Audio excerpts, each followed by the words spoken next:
Pause for a moment. Nothing needs to be fixed right now. Say it aloud or let it settle in your mind.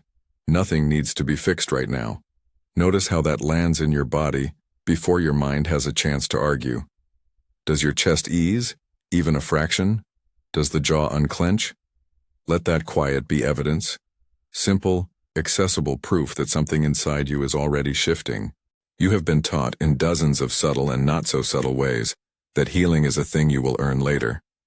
Finish the program, reach the milestone, get the therapy hours, prove your worth, and then, someday, you will be whole. That story has shaped how you move. Constantly adding practices, checking boxes, measuring progress.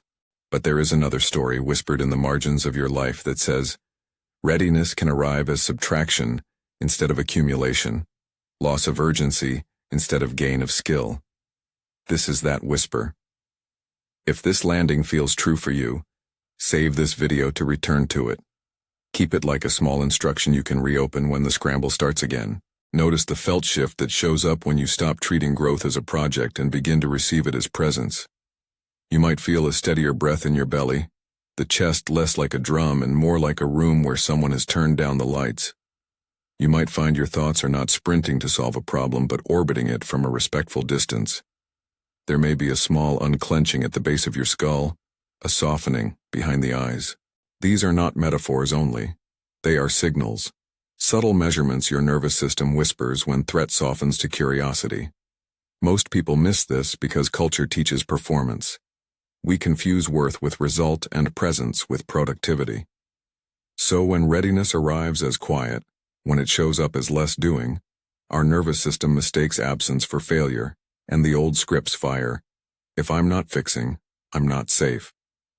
The invitation here is different. Safety can arrive as permission to pause.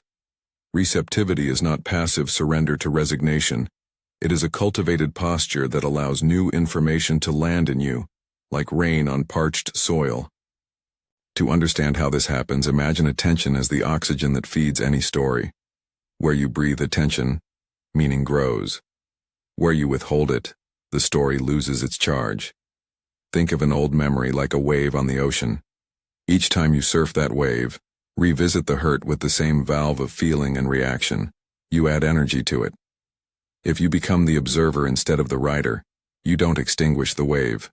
You watch it change shape. You notice how the crest lowers.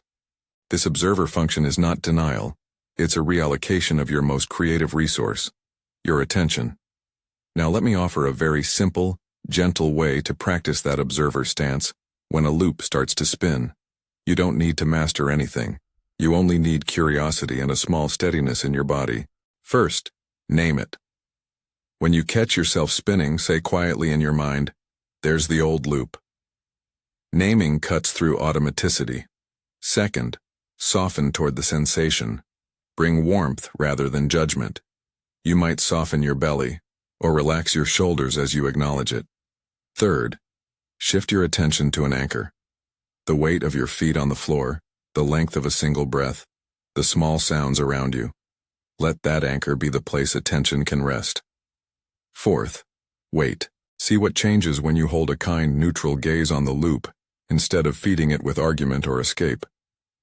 These steps are not a checklist that guarantees instantaneous transformation. They are proofs in practice.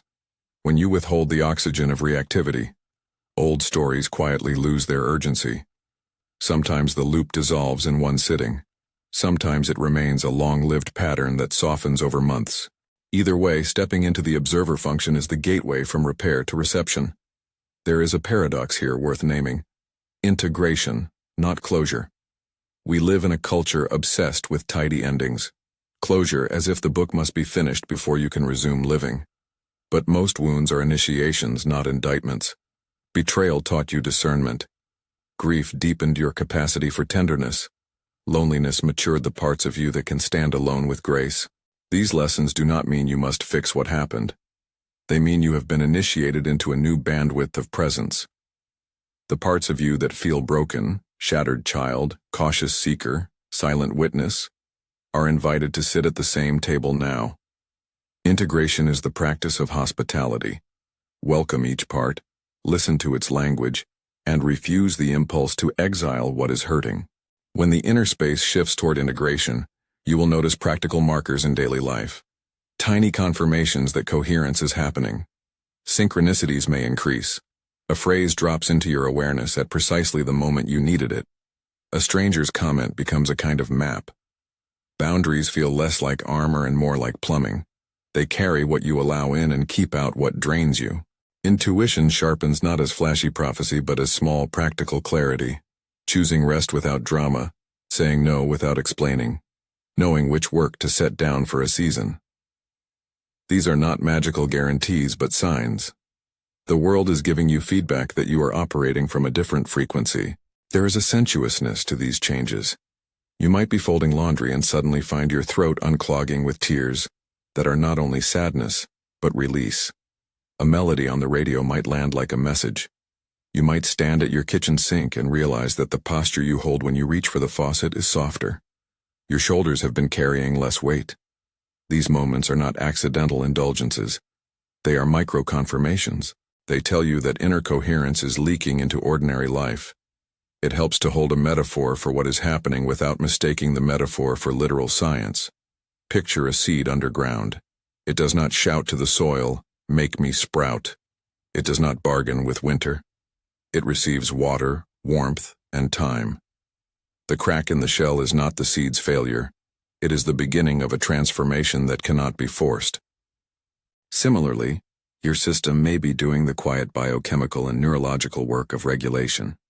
Research suggests the nervous system recalibrates through repeated patterns of safety and attention. But you do not need to understand every mechanism. You only need to provide the conditions: steady attention, compassionate witnessing, and invitation rather than coercion. A common trap is treating alignment as another skill to control outcomes. The spiritual marketplace sometimes sells a version of tuning that reads like a formula. Adjust your frequency, and the world will obey. That is control disguised as empowerment. Real alignment is not the art of forcing results. It is the discipline of resonance. Imagine a tuning fork held near a flute. You do not pound the flute into sounding. You strike the fork and bring the flute into sympathetic vibration. In life, you prepare the conditions: clarity, dignity, steady attention, and then listen for what emerges. Trying to yank outcomes into existence often generates anxiety that undoes the harmony you are cultivating. Invite your future self into this moment as a collaborator, not a distant judge. Your future self is not a mythical reward waiting at the finish line. It is a living presence that shows up as a sudden insight, a pull toward different choices, a soft confidence that arrives in a conversation or in a morning decision. When you act as if that future self is already present, you begin to make small, aligned choices now, choices that are cohesive with the person you are becoming. Collaboration with your future self looks like choosing rest when possibilities proliferate, keeping promises to yourself, and honoring small impulses toward kindness that feel like seeds. There will be resistance, sometimes fierce, because the nervous system loves predictability, even if the pattern is painful. Old defenses may arise, claiming they are protecting you. Recognize them with patience. Bring them to the table. Thank you for trying to keep me safe. I see you. That phrase alone recalibrates the relationship between your protective parts and your wise, centered self. You are not betraying safety by choosing receptivity. You are refining it. Let's look at the signs of coherence more concretely, because embodiment speaks in details. You might notice a sequence of small confirmations across a day. A friend calls with the exact phrase you needed to hear.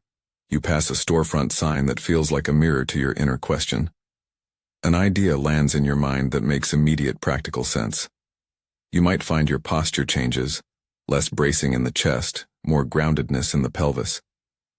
You may notice loneliness thinning, not because it is gone, but because it no longer defines your interior landscape. Boundaries become less fraught. Saying no ceases to feel like a moral failing and becomes instead intelligent stewardship of attention. Remember, these are markers, not guarantees. They are invitations to trust the direction more than the speed. Healing as a present state is not about finishing a to-do list. It is about a relational shift with yourself. You begin to act as if you are worthy of the life that is trying to come to you. This posture invites results of a different caliber, less frantic acquisition, and more elegance in how you move through each day. There is also a practical caution woven through this invitation. Do not use receptivity as spiritual bypass. A gentle heart that refuses to look at necessary boundaries, or that ignores persistent harm under the guise of higher perspective, is not maturity. It is avoidance. Receptivity asks you to see clearly. Where do you need help? When is repair practical and appropriate? When is it time to seek support, find a therapist, or set firmer limits? Saying nothing needs to be fixed right now does not mean refusing help when help is wise. It means recognizing that you are not fundamentally broken in a way that demands constant correction before you can be loved or accepted. The practice of witness also shifts how you relate to the past. Instead of framing your history as an evidence board of what is wrong with you, consider your past as a map of what you learned. Initiation does not erase pain, it transfigures it into a source of depth. If your life includes betrayal, allow the contour of that wound to teach you discernment rather than hardening you into suspicion. If your life includes loss, let grief teach your capacity for tenderness. Do not hollow out compassion for fear of re-injury.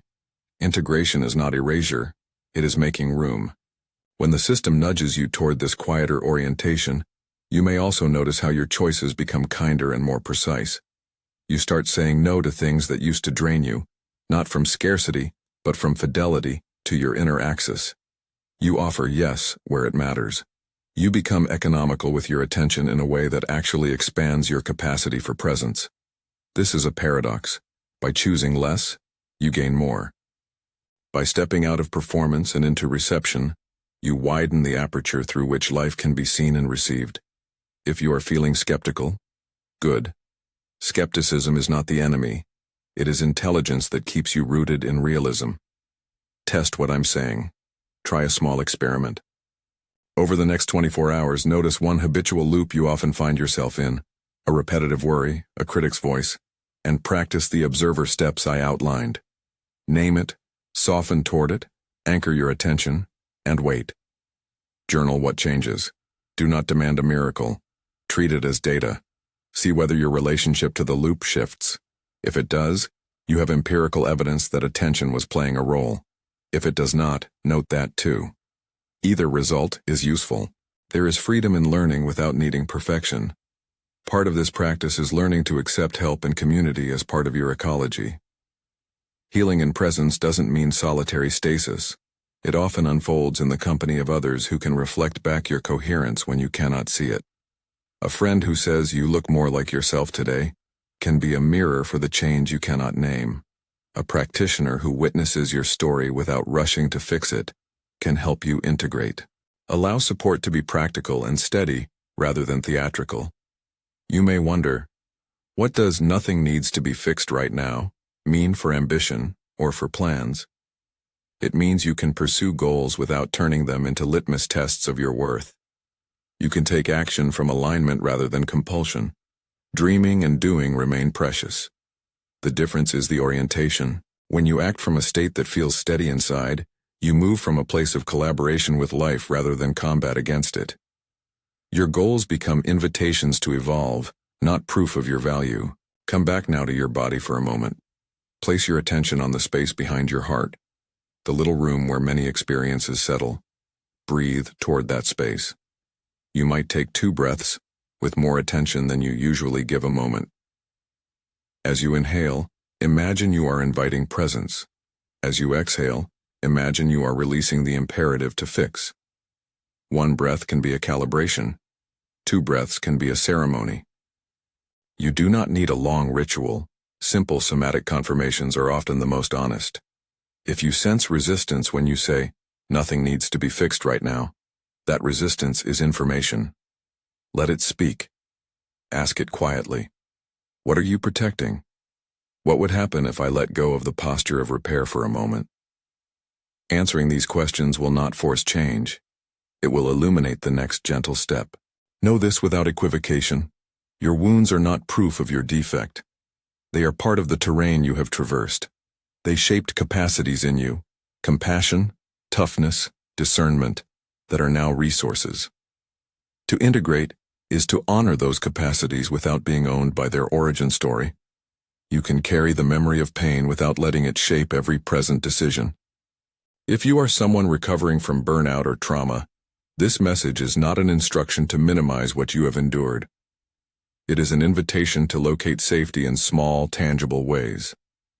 That might mean stabilizing the nervous system through regular rhythms, predictable sleep, food that lands well, movement that comforts, and contact that soothes.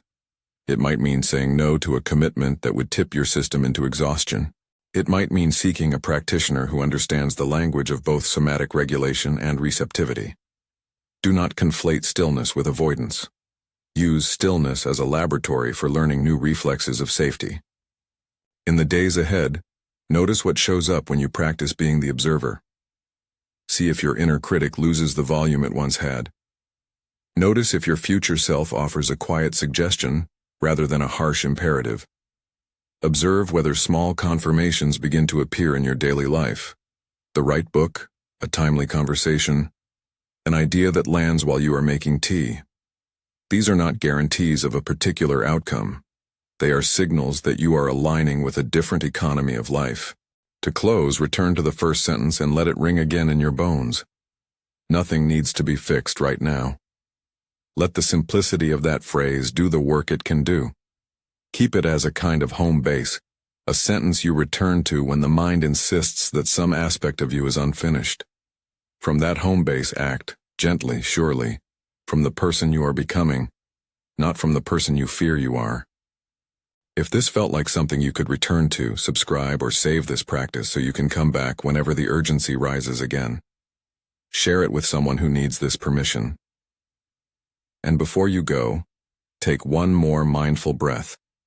Invite presence on the in-breath, release the need to fix on the out-breath, and know, with a soft conviction, that whatever your story has been, you are allowed to receive the life that is tending you now. Welcome home.